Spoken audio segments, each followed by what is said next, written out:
Hey everybody, welcome to the Wisdom Circle Manifesto Women of Legacy. Yet again, I have another amazing, special, wonderful guest of the Diversity Roundtable, the Women's Diversity Roundtable, end of February. She is one of the 33 women. She's at table number one. She is a badass. She's amazing. I love this story. I love her story. I love her exploration of life. I love the fact that she's so vulnerable, so raw, so honest. It's so refreshing and it's so good. And I just love the story. It's just such a good story she has.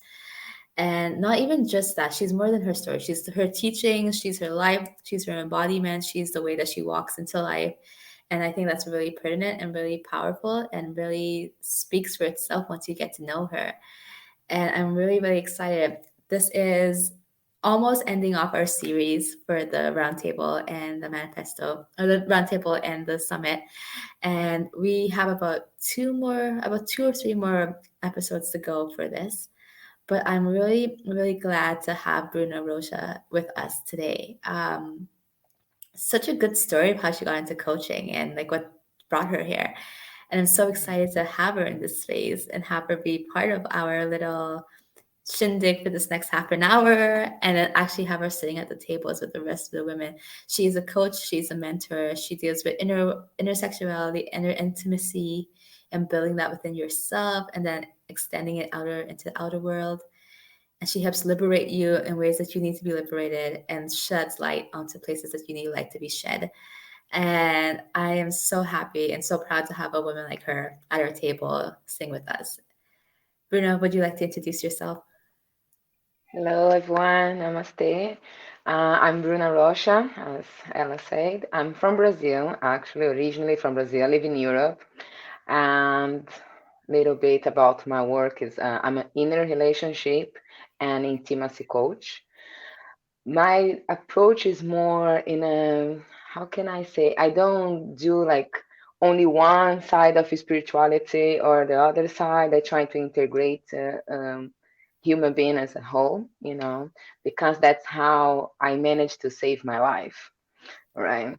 I came from a family that was totally damaged. It's generation and generations of damage, right? Women that are really powerful, but they still had a lot to work on and learn. And like when you grown up in this type of place, the tendency is you're gonna follow that pattern, right? Just repeat. Unfortunately, it is how it is, and belongs to us the right and the prerogative of breaking the chain. So that's what I did. Um, so growing up, what happened was like a lot of psychological abuse and negligence from my family. I had to learn from very young age how to find self-love and confidence because I didn't know what that meant for anyone. Everybody was better than I. Everybody was always like complimenting nothing what I've done was good enough. And then what I did was, okay, I'm gonna seek love and I'm gonna find this validation, this approval from somebody else in my partner, trying to build the family that I didn't have. So I started going into these relationships where I was seeking something that no one was able to give me because I didn't have the self respect and the self love enough to show them, okay, I need you, but I need myself more than I need yourself. So it became very dependable and very abusive. Um, the way I went to coaching was because in 2012, yeah, 2012, I had a partner. I was engaged to this person, and he trying to take my life. And at one point, I was so desperate that I tried to take my life because it was like, okay, it's the only way to be free from this person, right? And I was always being very, Brazilians, we are free. We like to dance. We like to sing. We like to kiss everybody. We are we are flirters by nature, and I lost that. I lost that happiness of a young, beautiful girl that I used to be. I was just like, okay, I'm nothing. Even if you see the pictures from that period in my life, I was gray. I was sad. I'm already skinny. I was even thinner than like wasn't healthy at all, and I remember when one night when something went wrong with this person. And I was like, okay, I need to find help. And I started Googling where to find help because the police didn't care. No one cared. Like the neighbor who tried to help almost got in trouble as well.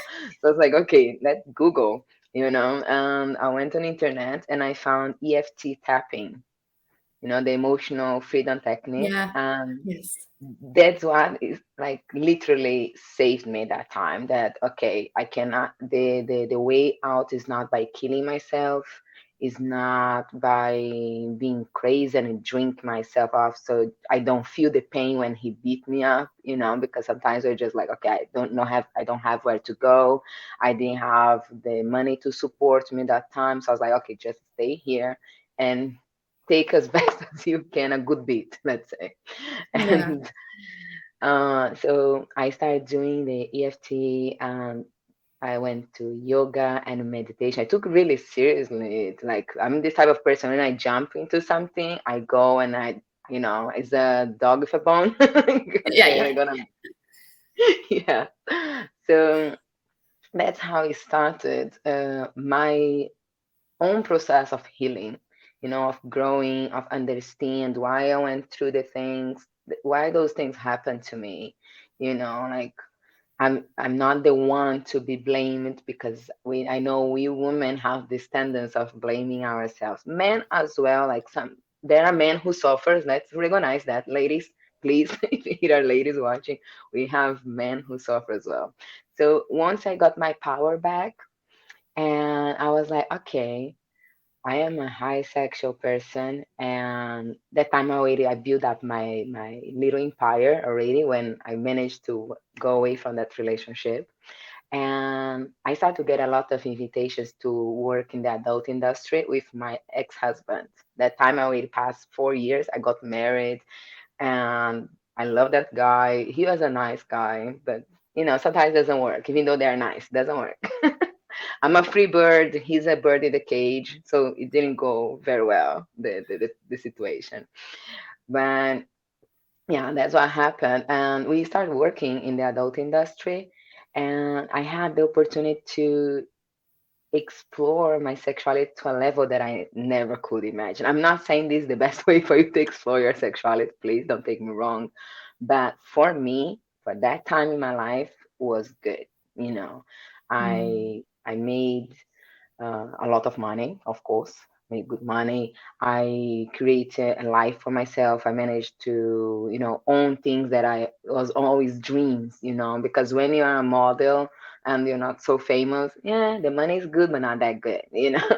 So the adult industry helped me with it, as well as discovering myself and learn like, okay, how powerful I am, because I became even more, So the tapping happened, and I started, but I didn't let go, even though I was in this type of industry. It has a lot of misconception, as people Mm. think we are all crazy, we are on drugs and alcohol 24 hours a day. It's not true. At least for me, it wasn't my truth.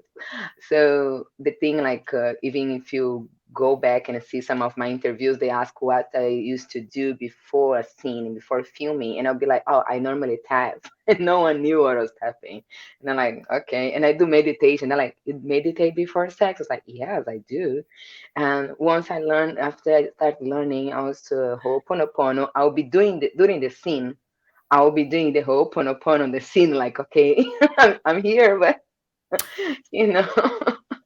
So, yeah, because I love it it. demands it demands a lot of energy, mental strength to do this type Yeah. of work. Yeah, I can imagine. Yeah, it's about your appearance. It's a lot of competition. Even though I don't believe in competition, it is a lot of competition in the sense like people create this environment of competition, which is so unnecessary. But okay, they do it, so I'm there. I need to deal with it, right? So, and then with the time, I start to acquire more and more knowledge about human psychology, about nature, how we can be grounded and live a life, because sometimes. we are taught like, okay, yeah, it's not right if you do this, you need to do just this way or that way. And life is not this small, life is vast, is abundant. So I start to really go deeper and deeper on my spirituality. So, and because I lived also in many countries, I had the opportunity to experience and learn about their cultures, about their beliefs about sexuality and spirituality as well. About, okay, is are these people more materialistic or more spiritual? Why? I could experience it a lot from different point of views. And when the time came that I was like, okay, when I started the adult industry, I put my limit of 5 years to work in this industry because I didn't want to be a MILF. Like, It's like everyone's dream to be a MILF. How come you don't want to be a MILF? I want to be a cougar when I'm older, like it would be cool, like have some young boy for fun. But not now. I was like, I don't want to be in the industry over 30 years old, would be too much. So what happened, I was like, okay, my time has come, and I was like, okay, five I'm years is over 30, here. by the way. Me Like, I'm over. too. So me too. That's why I said I need to stop before it's getting late. It's like, 30 is oh. not that old, but anyways, Yeah, continue. yeah, it's just because in the industry it's like, you need to be 18 to 24, then is a good age. I started when I was 25, 26. So Oh, between 26 and 35, if you don't have big boobs, you are nothing. I was literally nothing. They're like, you're pretty, you're just pretty. They're like this, you're talent. But I wasn't a MILF and I wasn't a teen. So I was like, I don't want to be a MILF. So I prefer to be in the average category. yeah, Like, I'm pretty, I'm talented, I make good money. Let's go as long, I'm free. I can go. It's my, like, because sometimes some ladies don't have this option. They have to yeah. stay because, you know, many, Mhm. many reasons. But I had the chance to leave young, so everybody gonna have a memory. Oh, it's just cute. you Yeah, yeah, know, yeah. Let me be a cougar in private. And so when the time came, it was strange because you kind of is a personality, right? You Mm, become this person. Even until now, it's been like 3 years now. Some people, they can let go of what I did. mhm, We spoke about it the other time. And if I go out, especially here in Hungary, where is the capital of pornography, mm, people quite know who I am. It's like, oh, mm. okay, they can look beyond most of the people. But yeah, it was a lesson for me, still a lesson, because it was a lot of self-doubt. But then, because I have a lot of people who came to me to advise, and I like to take care of people. It is a thing I have. It's like I don't have any interest in being a mother, but I have this strong mother instinct. I'm mothering everybody. I'm very protective, and sometimes overprotective, but okay, let this one aside. So my friends and my partner was like, "Oh, you should do it as a profession. Go. Mhm. You have a lot of knowledge." So I started taking classes, not just to for the certificate. If you see my website, like, I don't even like people. Some people suggest you should put your certificates there because you have a lot of knowledge. I was like, yeah, I don't feel comfortable about it because I'm a nerd. So if you tell me to study anything, I will study. Just because I'm curious. So for me, it's like, yeah, another certificate. It's like, okay. But so I started to go more because I want to understand, okay, how can I help people? So of course, my first clients and my first like group classes, and my first individual clients were all men, because I have access to a lot of men. It's like, and it was very interesting how many, yeah, sorry, how many of them would come to me with problems, Yeah. you know, especially about abuse. I was like, this is interesting.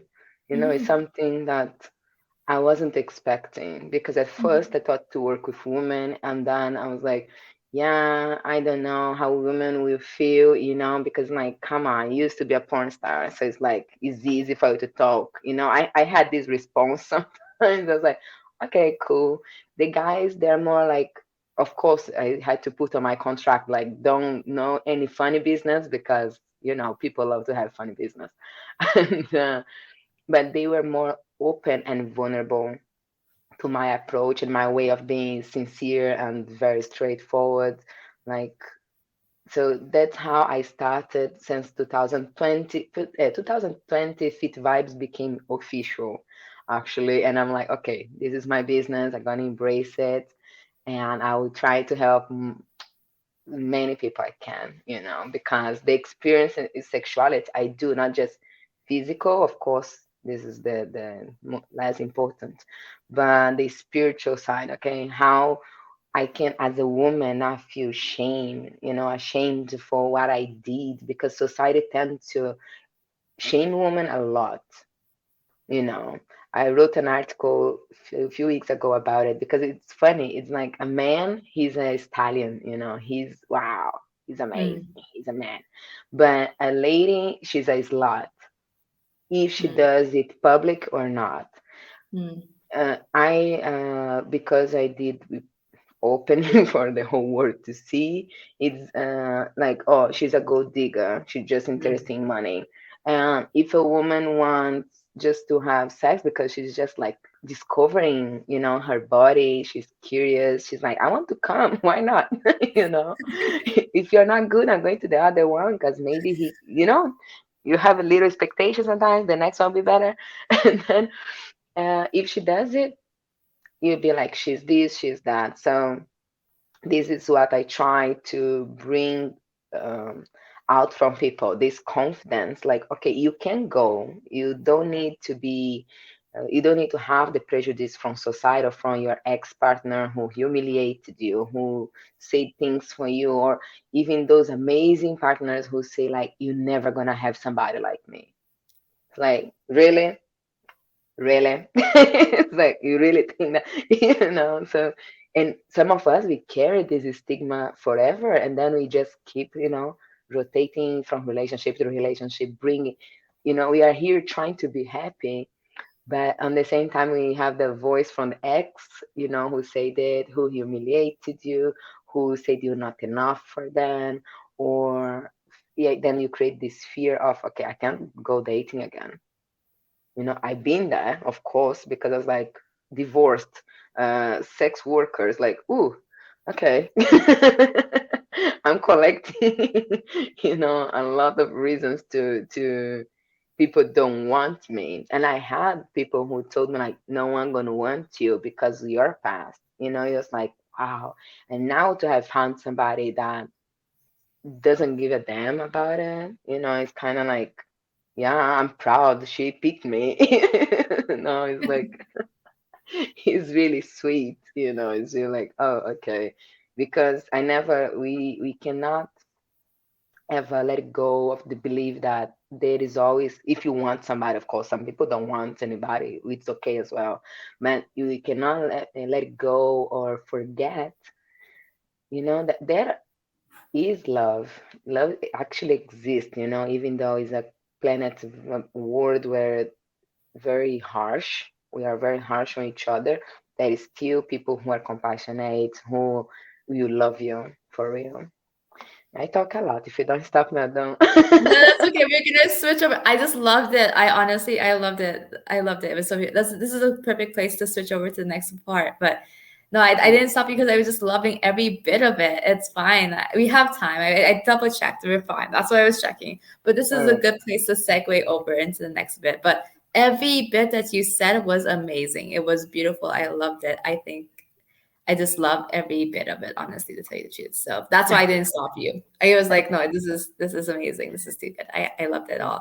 And there's such amazing percolate, like such important parts in that what you were saying in your journey and such percolate areas of like information that every woman can really relate and understand or they see a glimpse of themselves in aspects of it. And I think it's so powerful. And you really are shedding lights on some real ass freaking topics and some real ass things that exist and do Mm. affect the woman's psyche, and affects the men's psyche, and affects our psyche around our sexuality and our worth and our development and the way we relate and interact with people, and the way that we develop from different places in our life, and how that progression may be like, and what we might face.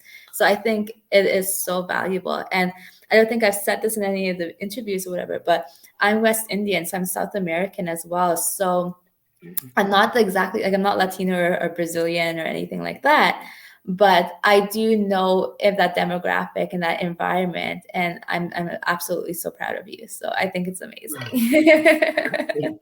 So I think it's great. Yeah, because I you see Mm. it around sometimes, and you're doing amazing, and I love it. And it's not that, oh, you're doing amazing as in like you're not supposed to do You know. amazing. Like I shouldn't say that because I just caught myself. I was like, Okay. wait, what are you doing? Don't do that.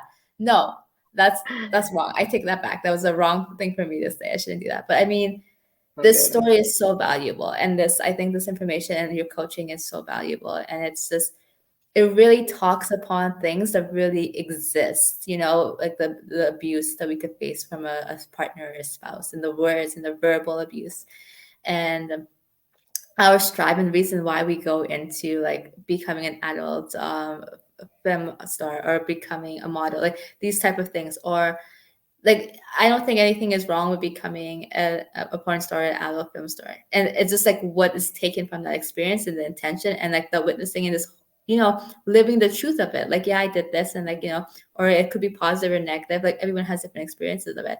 So I personally don't think anything is wrong with it. I do think that it's really amazing to have you be so vulnerable and so candid about like your whole experience of it. That's amazing, as in the sense of like being honest that like the aftermath of leaving it, what that experience was like, what why going into it. That's amazing. And then also I love your story about your spirituality and how you got into EFT tapping, and that part was really, really powerful.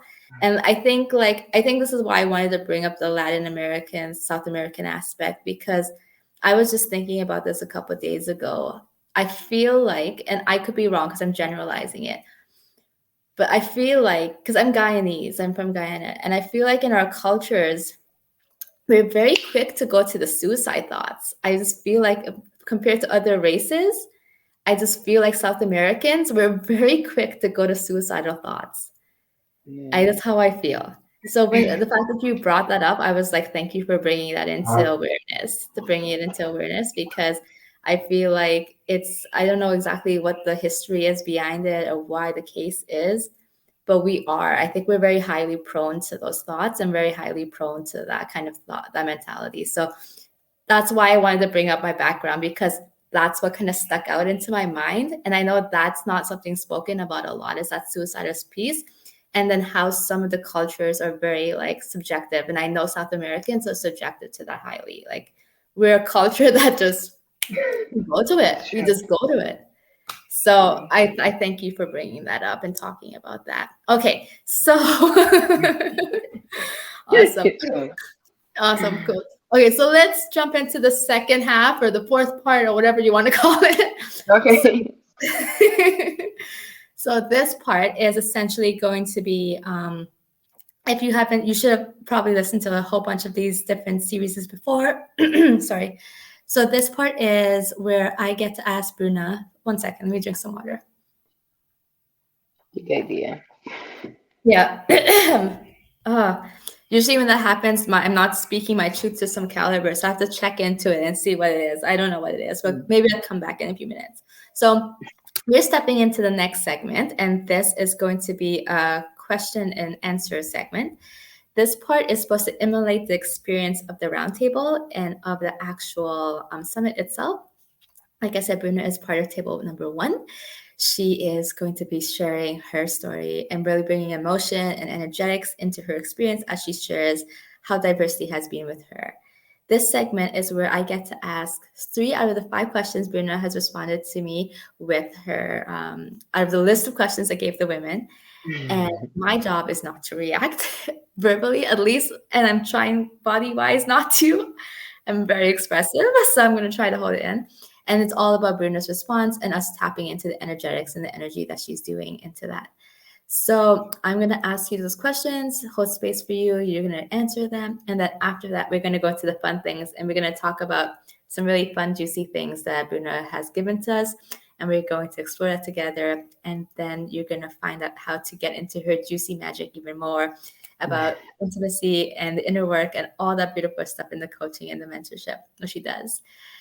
So, Bruna, are you ready for the questions? I think so. Let's see. Awesome. Let's see. Perfect. All right. Okay, so I'm not gonna do it in order. I'm just gonna kind of jump around. Okay. Okay, so maybe I'll bring out my longer version of it. I have it on notes there, but let's do it this way. One second, guys.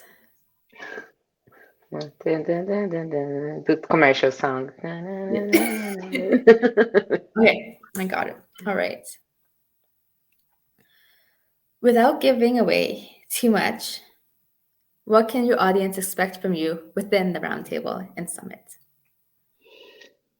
You can expect a lot of truth, uh, because as you saw already, like I'm a very straightforward person. I don't like to sugarcoat anything.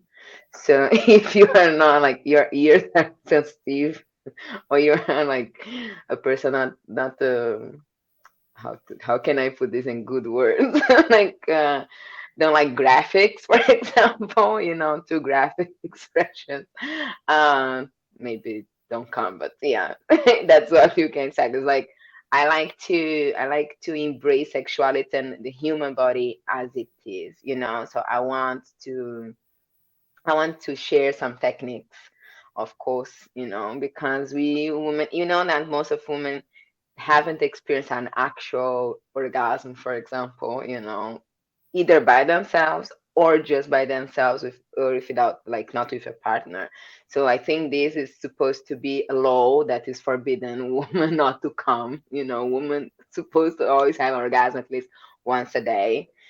Maybe, I don't know, I'm gonna suggest for the government in Brazil to start doing this change and the legal situation there. But yeah, jokes aside, I like to be very sincere, so these are you can expect a lot of teaching and rapport. I like to build rapport as well.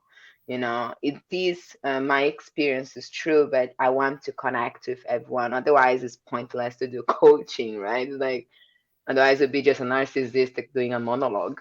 you know?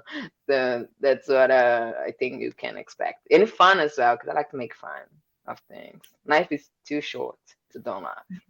Perfect. All right. So, okay. What is one thing you want your audience to know about your teachings that they might not know? Even though I say that I'm very graphic and explicit sometimes, I try to. I'm more like how to say. I'm based my teachings on the Christianity. I know everybody's like about everything or about nothing. I don't like to be too extreme because, for example, when you do quantum physics or when you study and learn about it, and when you teach that's what I do, and with the EFT or the energy work, we don't follow any religion, but any cult or something. I don't know if you have to say that. You know what I mean? But when it comes to the base of the things I try to teach, will be more of like, okay, can we always propagate love, peace, no violence, no basic things that many beliefs in the around the world has in common actually. But my teachings are based more in Christianity, I can say, without attachment to any religion in specific, to make clear. Okay, just my own experience with Christianity. Yeah. Perfect. Okay. Okay. So, what is your relationship to diversity, and does it come into play with your coaching? Look. diversity, it all, like, I think I can say I'm one of the embodiment of diversity, right? When it comes to race, the lifestyle I have. So yeah, it comes influences a lot of my coaching, because first, I'm a daughter of a black man with a white woman, like kind of wealth man with a woman from poor upbringing, you know. So it is like all these, like, you need to learn how to do in life, and influence our mentality, right? And how we behave, how we interact with people. As well, like, for being a mixed child, is like, okay, the growing up is little bit, you know how it is, Ella. It's not that easy, you know. We are is strong, have very strong DNAs, thanks God, but it's like, come on, it's a lot to do sometimes. And so in this, and then of course the choices I made in my life, more diversity than that is impossible. And yeah, as I bring these experiences, my personal experiences I mentioned earlier, to my coaching, influences a lot. And it also the experiences I have with religions, because I'm really curious about spirituality. I have been always curious, so whatever it is I have done, believe me, I'm it's like, I've been there, I served, I did something, I worshiped, that thing for sure, you know, because it's just curious, you know, curiosity.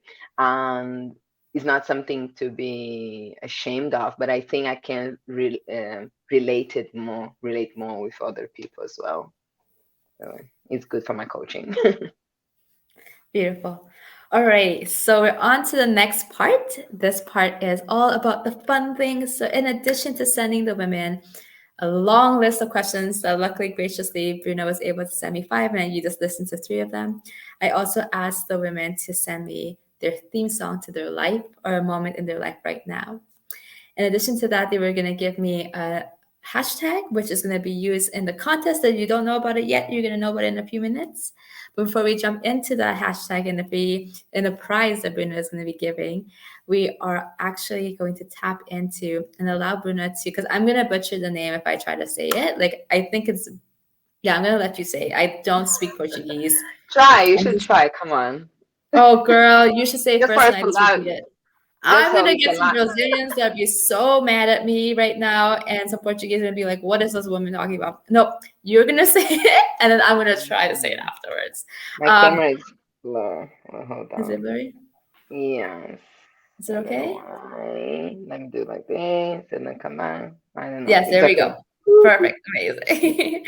So we're gonna allow you, Bruna, to introduce your song that you gave and you picked for the Spotify playlist, so you guys can jam out to and get into the vibes of the roundtable and summit. And this is a very beautiful song. The melody is very beautiful. I don't know the lyrics, the meaning of the lyrics yet, but I'm sure Bruno is going to explain to us.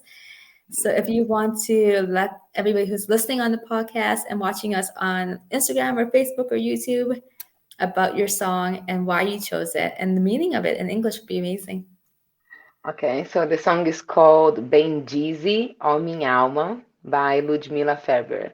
I'm gonna say again, Bendize, Ó Minha Alma. Now I need to see exactly because I'm not sure about the translation of it, to be honest.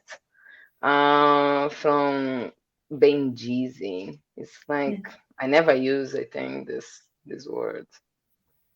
But what's the Mm, meaning of it for you? Like I know you're saying that it was in well, your head. Yeah. yeah, it's like okay, so it's the same. Come on, it's the same as bless you. Okay, so now I know. So it's bless my soul. This song says, bless my soul. Okay, when she's singing, what she says, like, not just, you know, sometimes we ask for blessings from the divine, for the higher self, like, okay, I want this, I want that. No, it's like, take a step back, you know. Let's practice some gratitude. Yeah, you know, gratitude is much better than ask for things, because when you practice gratitude, you don't have to ask. Things will just come. That's how Yeah. beautiful gratitude works.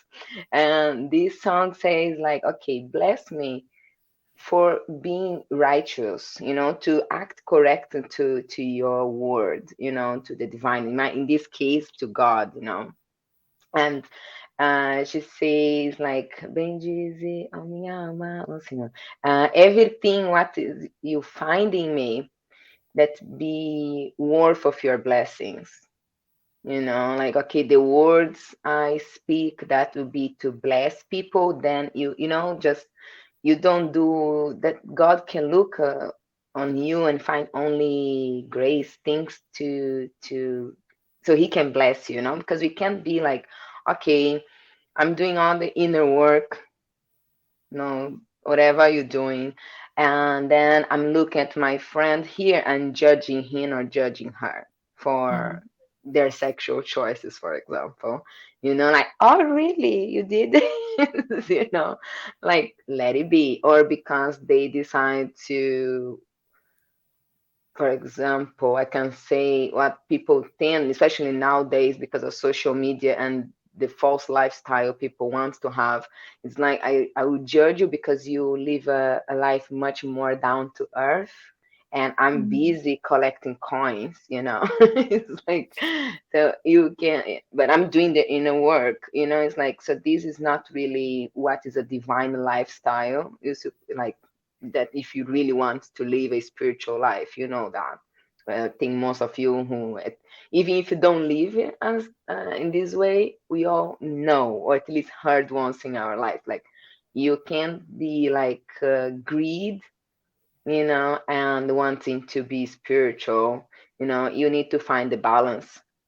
And I'm not saying it's wrong to have nice things. We all love nice things, you know, but is just find the balance, not being greed, because one nice things and being greed is different, two different things. So I like this song because the other day what happened, it was playing here.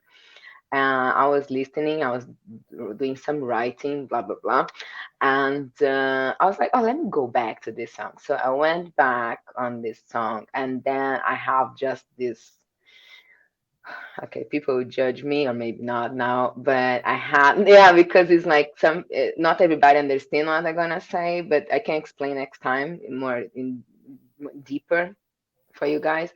I had, I'm baptized in the spirit, so I had this like, it just something took me off, I wasn't here, so everything Definitely. around, like, yeah, my flat was like huge. It was like, it was all really like the vision I had. I won't share this vision because it's personal. It's related to somebody from my family. It's their business, but was really really intense, and I couldn't stop the prayers. I was just like going over and over, and I stay in this state for 40 minutes until I managed to take a break and call my sister and ask her to for help. I was like, I can't stop crying. I can't stop praying. It's beautiful what I see. It's ugly what I see as well in the same time. And it's scary, and it is like the emotions were too strong. When you are in this spiritual journey, when you go, and you're trying to go with the flow, but 40 minutes I was like, okay, I need to go back. I have things to do. I have an essay to write. Yeah, I was like, I can't stay here for too long. Sorry, God, it's a joke. But yeah, it was like, it was a lot. And my sister helped me. She was like, okay, talking to me to calm down and like, okay, tell me what you see. So, and since then, so now for almost 10 days, every day I wake up with this song in my head. So when you ask me my favorite song, it's not even like my favorite. I have so many favorite songs. Come on. This one, I was like, it has to be this one. I need to share it with people because it's just, I don't know, it's just beautiful. And Amazing. we are all trying, especially the people who be on the summit. I think we all have the same goal on personal growth, is spiritual, is special. This is what I see from your concept, the people you invited. So I think we all can use from this, okay, finding me the things, like the right things that guide me, so I can receive the blessings, that I'll be grateful enough that I know the words I'm saying, that my behavior will be how to say the word, um that my behavior, my actions be according to what I teach. I Mm, can't be here in front embodied. of you saying, yeah, I can say, I teach this, I teach that, and I'm not doing half of the work. Yeah. A good coach need to know how to coach themselves as well. And go through So, it as well. Yeah, definitely. yeah, Definitely. I love it. The embodied practice. I believe in embodiment a lot. So yeah, that is one of my core principles. Alrighty. So we have about 5 more minutes. So let's try to, yeah. just because I really got to go off in 5 minutes. But what we'll do is we'll quickly tap into. So Bruna, when I asked her what her hashtag is, so you guys are using her hashtag if you don't know, as per the contest. So leading up to the summit and roundtable, also within the roundtable and summit, we're going to have some stories, all these beautiful pieces relating to the actual summit that has Bruna's information on it, and as well as things that she shares and she has on her social media and all those things. Make sure you tag Bruna on Instagram. She'll let you know what her handle is, as well as us, so the diversity.roundtable. You can also tag SWA if you want to as well, just to make sure my eyes are on it and that our team can see it. And then you have to hashtag, use your special hashtag, Bibling. Bibling? Yeah, Bibling. Yeah, And Vibling, yeah. Vibling. So it's hashtag VIBLING. And then make sure you have her hashtag on it, her Instagram tagged onto it, my Instagram tagged onto it, or the diversity roundtable, not necessarily mine, but the diversity roundtable. And the woman that is able to do the most tags and the most sharing for Bruna's work and Bruna's amazing things that she offers and everything relating to the roundtable and the summit for it, they get to win a really special gift. Do you want to share with them what you're giving away? Yeah, I'm giving 1 hour free coaching for the winner, right? For the lady who shares the most. Because I think, as I said, it's not just about me, it's about the most people I can help. That's my mission, that's my purpose in life. So I'm really, really happy to do it. So go there, share, and hashtag people. Come on. Amazing. And where can they find you on Instagram and Facebook? Yeah, so now is Bruna.vibes on Instagram because so many things happen. So vibes with Y, so it's Bruna.vybes, and you can find Fit Vibes, which is my brand. Okay, Fit Vibes is the also with Y is the brand on Facebook you can find as well. Yeah. Amazing. Bruna, it was such a pleasure and it was so much fun to have you and you like so much amazing information. And I really hope that everybody gets the time to listen to this on the podcast and on the YouTube and come and see and learn more about your amazing work inside the summit and the roundtable where you share more in depth, even more if you can share in depth about your own personal experience and your emotions between diversity and how you show up in your coaching world with that. Thank you so much for being with us. Thank you for everyone who's on the call and listening to us, either, like I said, on Facebook, YouTube, Instagram, or on the podcast, which you can find on Anchor, Spotify, anywhere else. We're so happy to have you at the roundtable. It's the end of February this month, which is in a couple of days, in about 10 days or less. And we will see you there. Thank you, thank you, thank you, and so much. Bye, guys. Thank you. Bye.